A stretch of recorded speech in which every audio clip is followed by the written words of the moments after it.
Security gate akan terpasang di pintu masuk ke.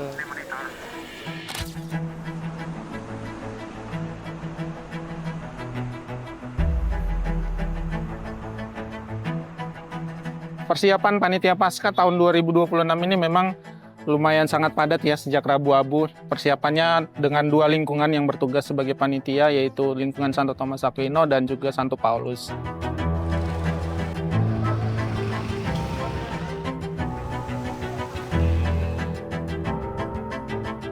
Koordinasi kolaborasi antara dua lingkungan ini sudah saya rasa oke, dan persiapan kita sudah lumayan bagus sejauh ini dengan berkoordinasi bersama tim internal paroki yaitu DPP dan DKP beserta Romo juga.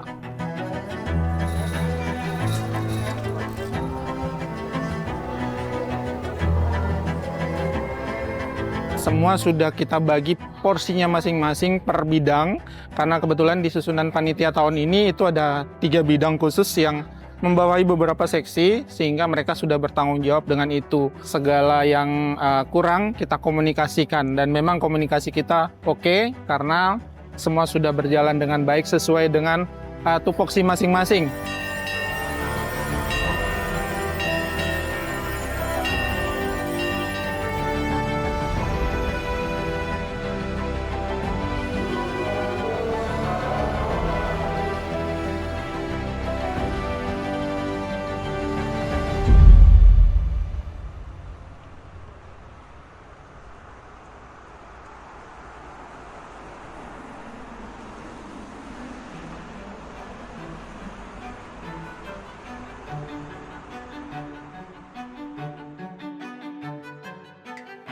Umat katedral yang saya kasihi, selamat memasuki Pekan Suci. Tiap tahun kita memasuki pekan yang sama, tentu kita perlu juga mendalami makna dari Pekan Suci ini.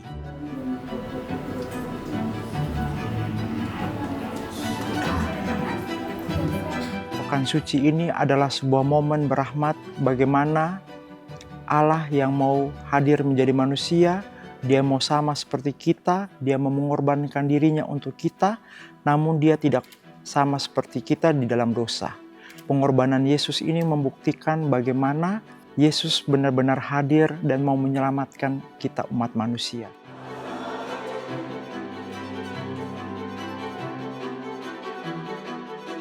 Jadi dalam perayaan ini ada 2 aspek yang dirayakan, yaitu perayaan kemenangan Kristus Raja dan pewartaan penderitaannya.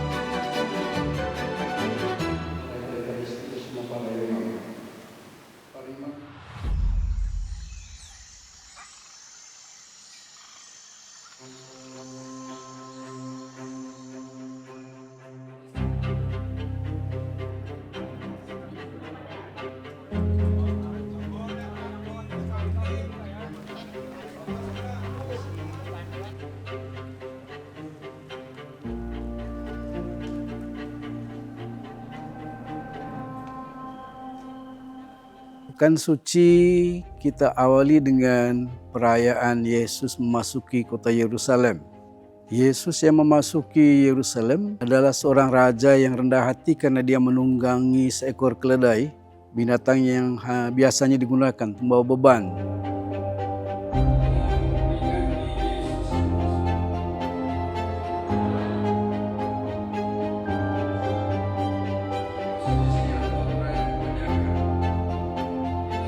Kalau Yesus menggunakan binatang seperti kuda, biasanya digunakan oleh seorang pahlawan, seorang raja.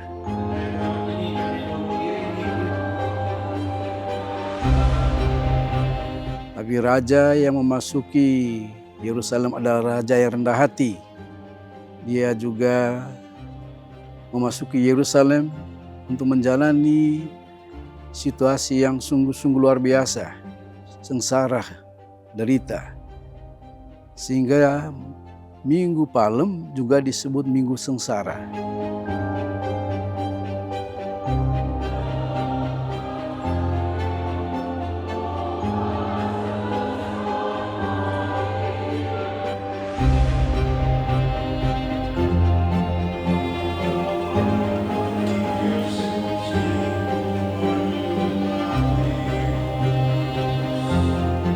Minggu Palma mengisahkan bagaimana Yesus Sang Raja datang dan disambut oleh banyak orang.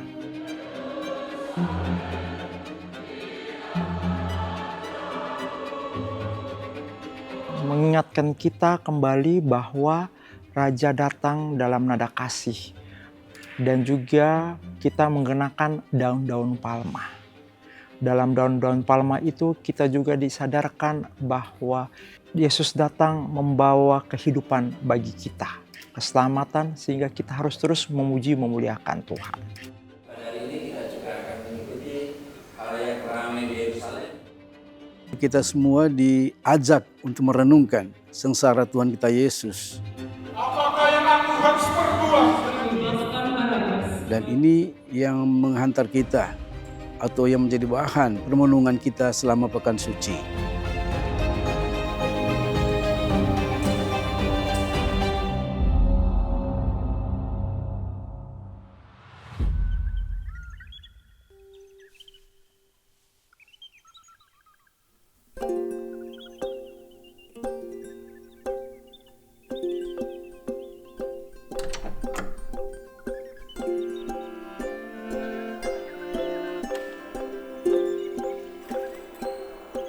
Yang menjadi semangat saya dalam hal mempersiapkan ini, dalam misa kan lebih dari 500, 1000 sampai 6000 kan.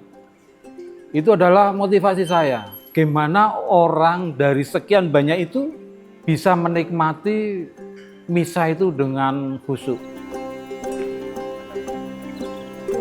Ini manjur ini ya. Asapnya yoi betul. Khususnya dalam liturginya. Khususnya terutama dalam menyambut Komuni Kudus. Pokoknya semua saya persiapkan untuk orang banyak. Bagaimana dalam misa itu berjalan dengan lancar. Terjadilah padaku menurut perkataan. Salam. Pertama adalah saya memerlukan persiapan fisik dulu. Jadi dalam menghadapi Pekan Suci saya harus selain fisik juga harus mental. Dan selain itu juga saya harus koordinasi pertama dengan pastor paroki. Kegiatan apa atau persiapan apa yang dibersihkan dalam Pekan Suci. Selain itu juga ada koordinasi dengan panitia, khususnya dalam Pekan Suci. Terus yang juga koordinasi dengan teman-teman prodiakon, terus adik-adik saya, misdinar.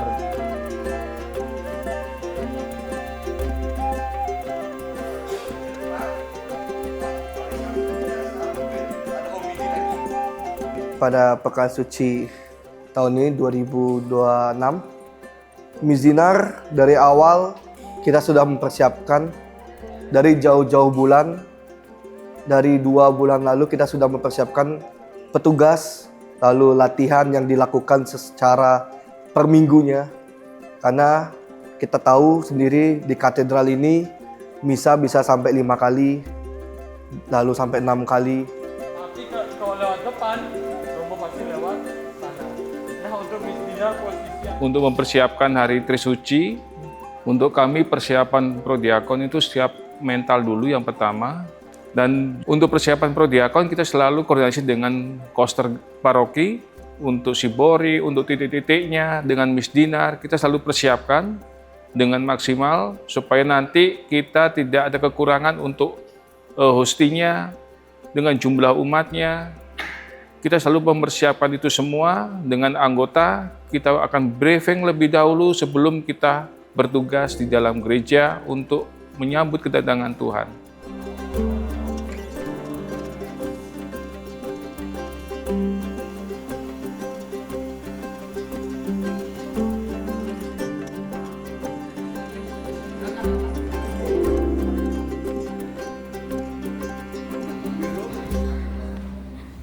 Salib lilin ini sama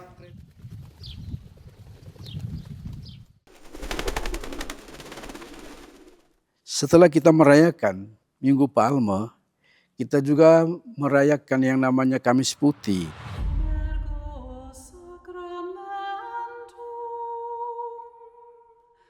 Perayaan Misa Kamis Putih mengawali dari hari suci Paskah.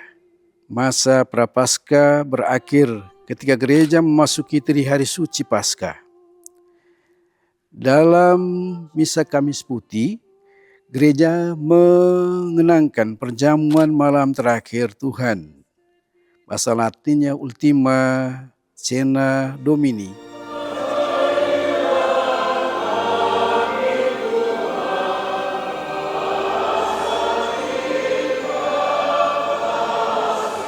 Yesus dengan semangat rendah hati mau melayani sesama. Dengan cara apa? Dengan cara membasuh kaki 12 muridnya.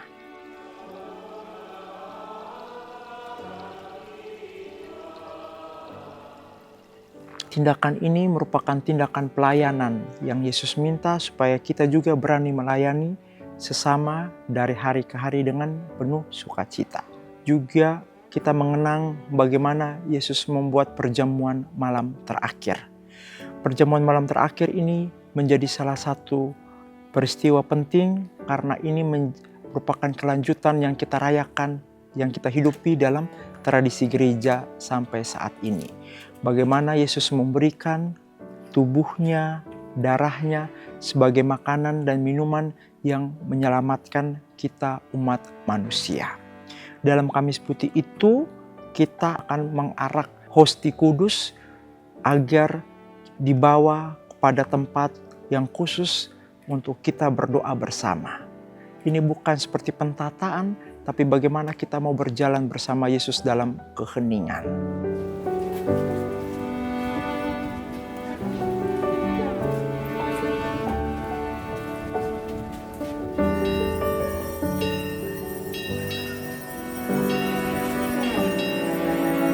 Pendirian institusi sakramen Ekaristi, saat ini Yesus mempersembahkan tubuh dan darahnya sendiri dalam rupa roti dan anggur yang diberikannya kepada para muridnya. Ini merupakan teladan dan amanat untuk mengasihi sesama, bentuk cinta persaudaraan. Yesus juga meminta kepada mereka dan para penggantinya dalam imamat untuk melestarikan kurban ini. Inilah salah satu tugas sakramen imamat. Oleh karena itu, dalam misa ini, perhatian sepenuhnya harus diberikan kepada misteri-misteri yang dirayakan, yaitu penetapan Ekaristi dan imamat, serta perintah kasih persaudaraan.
Hari ini, gereja merayakan pengenangan sengsara Tuhan.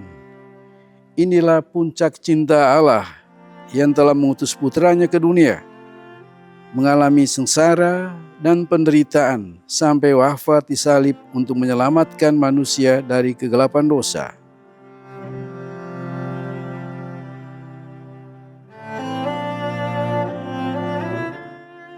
Pada ibadat sengsara Tuhan, atau bahasa Latinnya Celebratio Passionis Domini, gereja merenungkan kesengsaraan Tuhan, menghormati salibnya, serta mendoakan keselamatan seluruh dunia dalam doa umat Maria.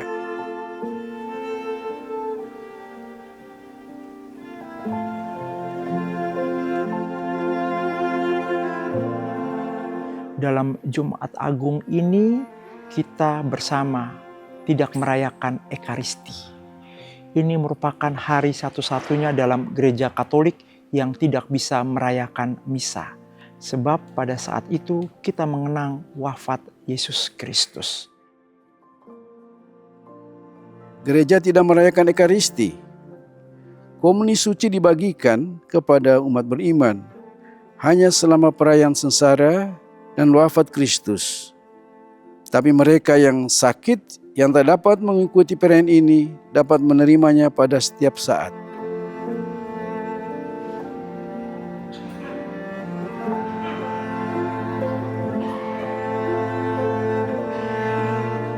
Penderitaan Yesus di kayu salib hingga wafatnya di kayu salib kita kenang pada hari Jumat Agung ini. Yesus mengorbankan dirinya sampai pada akhirnya lambungnya ditusuk hingga keluar air dan darah. Mengingatkan bahwa pengorbanan Yesus itu total seutuh-utuhnya bagi kita umat manusia.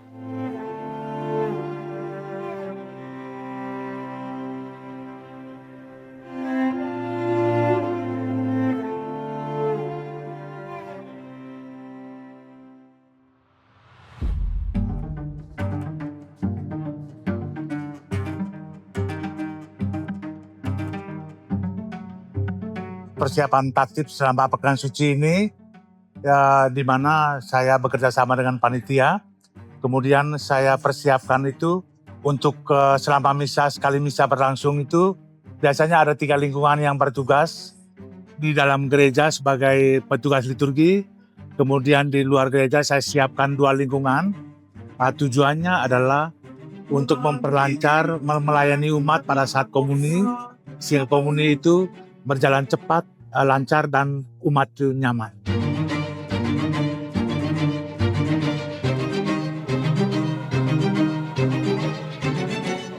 Dari tahun ke tahun kita melihat dari katedral yang umatnya masih sedikit menjadi sekarang umatnya hampir setiap hari raya menjadi besar sampai di luar area gereja. Jadi dari Mizinar koordinasi dengan Prodiakon lalu dengan koster, karena pentingnya kedua pilar ini, Prodiakon yang membagikan, lalu dari koster, dari simbori yang tersedia untuk membantu memberikan komuni kepada umatnya. Kebimbangan saya, keraguan saya itu dalam hal misa khususnya untuk keperluan sakramen. Jadi usti untuk keperluan sakramen Ekaristi. Jadi makanya setiap ada misa saya sering kontrol ke basement, ke balkon, sampai sejauh mana sih jumlah umatnya. Jangan sampai pada waktu komuni itu kehabisan sakramen. Kasihan umat. Kita akan selalu antisipasi dengan umat yang begitu luar biasa untuk menyambut Trisuci, karena mereka sendiri dengan kerendahan hati datang ke gereja, membawa berkat yang melimpah kepada kita semua, terutama Kamis Putih, Jalan Salib, dan Sabtu Suci. Itu kebanggaan buat kami umat Katolik, terutama Prodiakon yang selalu dengan senang hati mempersiapkan diri untuk menyambut komuni.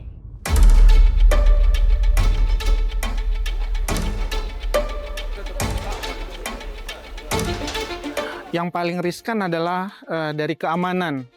Keamanan tahun-tahun sebelumnya kita tidak pernah melibatkan pecalang desa adat. Tahun ini kita diminta secara khusus sama Romo Paroki untuk melibatkan pecalang desa adat. Pecalang dari 2 desa adat ini kita libatkan untuk menjaga keamanan di area luar. Untuk sementara di daerah ring satunya katedral di pintu utama, itu semua yang bertanggung jawab untuk keamanan adalah panitia.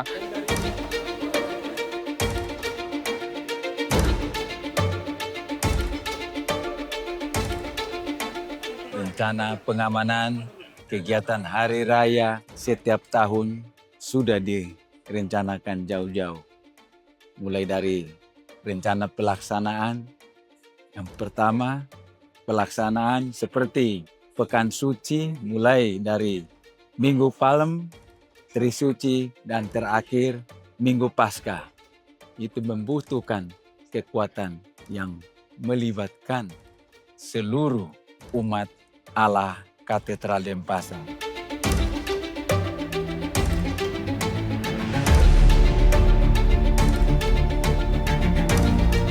Umat kan banyak kerinduannya ya untuk menyambut komuni itu, berbeban berat dalam hidup, penyakit, kesulitan dalam rumah tangga. Jangan sampai jauh-jauh namanya hari raya sampai dia tidak bisa menerima komuni kudus. Wah, itu yang paling utama, antisipasi yang menurut saya ya ekstra.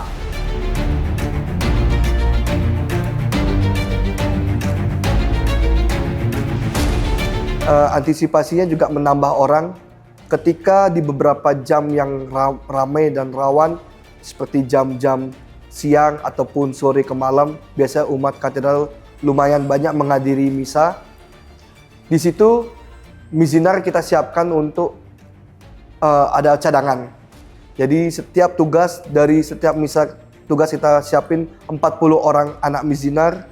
Di misa-misa tertentu kita menyiapkan lebih 5 atau 10 orang untuk membantu mempelancar misa.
Sesuai tradisi tua dalam gereja, malam Paskah adalah vigili, malam berjaga bagi Tuhan. Gereja merayakan suatu liturgi agung untuk mengenangkan saat-saat Tuhan bangkit dari kematian. Inilah induk dari segala macam tarekat atau vigili. Vigili malam Paskah adalah perayaan utama dan paling mulia dari segala perayaan yang sejak semula mulai dirayakan pada malam hari.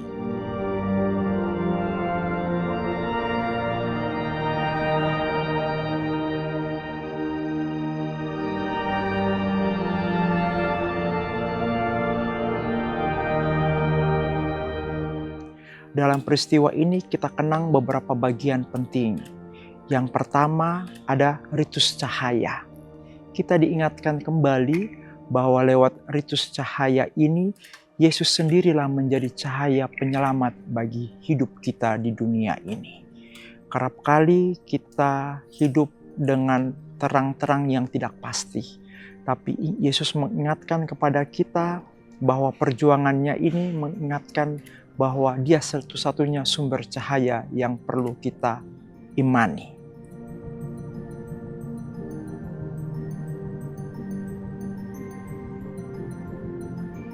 Gereja sesungguhnya sedang menantikan kebangkitan Tuhan dan merayakannya dengan sakramen inisiasi Kristiani.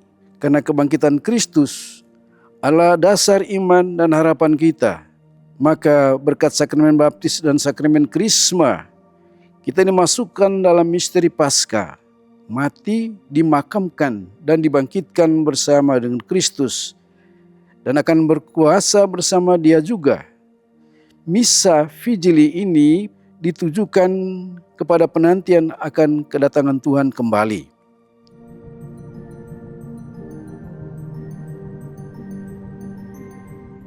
Baptisan yang kita terima bukan semata-mata sebagai sebuah seremoni, tapi karena kasih Allah lewat diri Yesus yang begitu besar dalam diri kita. Setelah itu juga dalam malam Paskah kita akan mendengarkan banyak bacaan. Jumlah bacaan itu bukan karena kita takut membaca yang banyak sehingga kita meminimalisir, namun sebenarnya sesuai aturannya, membaca bacaan semakin banyak semakin baik. Karena alasannya kita sedang menanti kebangkitan Tuhan Yesus di hari raya Paskah.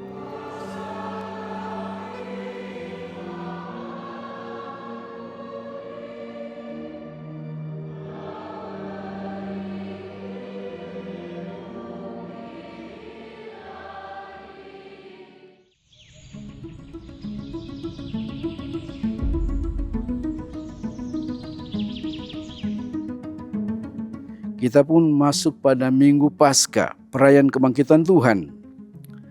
Hari ini, gereja merayakan kebangkitan Kristus dengan penuh sukacita.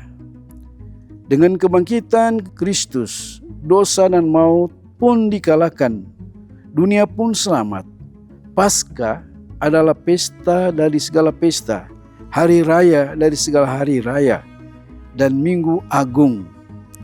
Hari ini sudah dihitung sebagai hari Minggu Paskah pertama, awal masa Paskah yang akan berakhir pada hari raya Pentakosta 50 hari kemudian.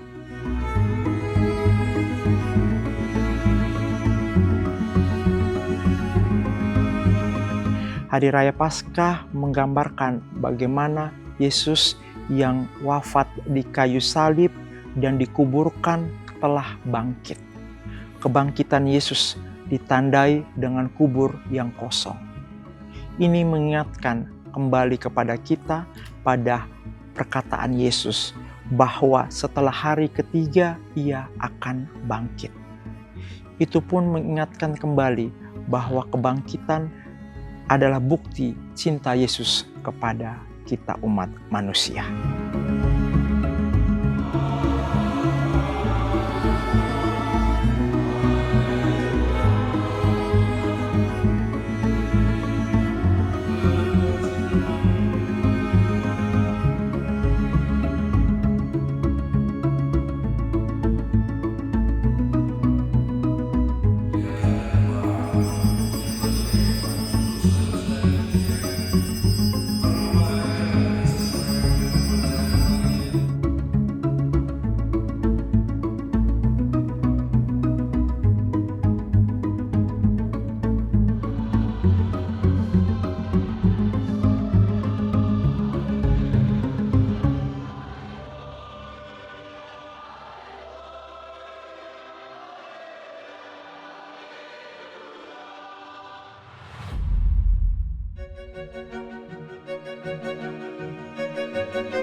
Satu hal yang menjadi highlight saya tentang Paskah kali ini, bahwa Paskah itu menjadi kesempatan bagi kita untuk mendampingi sahabat-sahabat kita yang sedang menderita, miskin, tertinggal, difabel, dan orang-orang yang membutuhkan.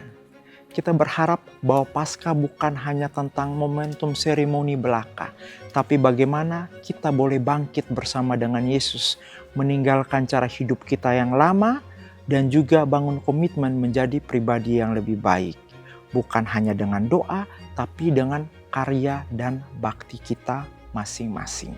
Dan juga harapan dalam pelayanan hidup kita menggereja, hendaknya kasih dan sukacita yang Yesus berikan ini boleh benar-benar kita praktekkan dalam diri dan keluarga kita. Agar ada damai, ada kasih, dan kita semua orang boleh saling bergandengan, bukan memandang latar belakang, suku, ataupun hal-hal yang ada dalam dunia ini.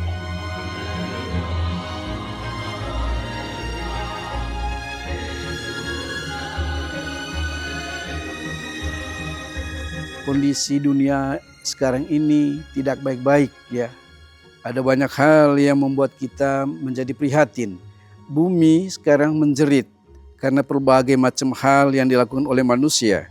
Sehingga Paus Fransiskus dalam ensiklik Laudato Si menegaskan, bumi rumah kita mulai makin terlihat sebagai sebuah tempat pembuangan sampah yang besar. Maka sebagai orang beriman kita dipanggil untuk merawat bumi sebagai tanggung jawab bersama. Dan justru dengan kita terlibat dalam gerakan merawat bumi sebagai rumah tangga kita bersama, kita sungguh-sungguh menunjukkan rasa tanggung jawab kita atas yang diberikan oleh Tuhan untuk merawat bumi.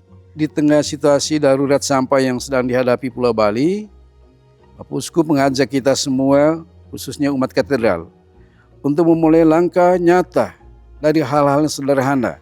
Kita perlu bersama menyadari bahwa ketika kita mempraktikkan apa yang menjadi tema aksi puasa pembangunan ini, kita sudah memberi arti masa puasa tahun ini. Paling tidak ketika kita mengalami lingkungan kita yang bersih, di mana kita akhirnya juga terdorong untuk membantu orang-orang yang berkekurangan, di mana kita sungguh-sungguh mendoakan mereka yang menderita, di mana kita sungguh-sungguh memberikan perhatian kepada alam ciptaan yang ada bersama dengan kita. Kita sungguh-sungguh menyatakan kepada Tuhan bahwa kita juga masih menjadi miliknya yang bertanggung jawab untuk kelestarian alam ciptaan Tuhan.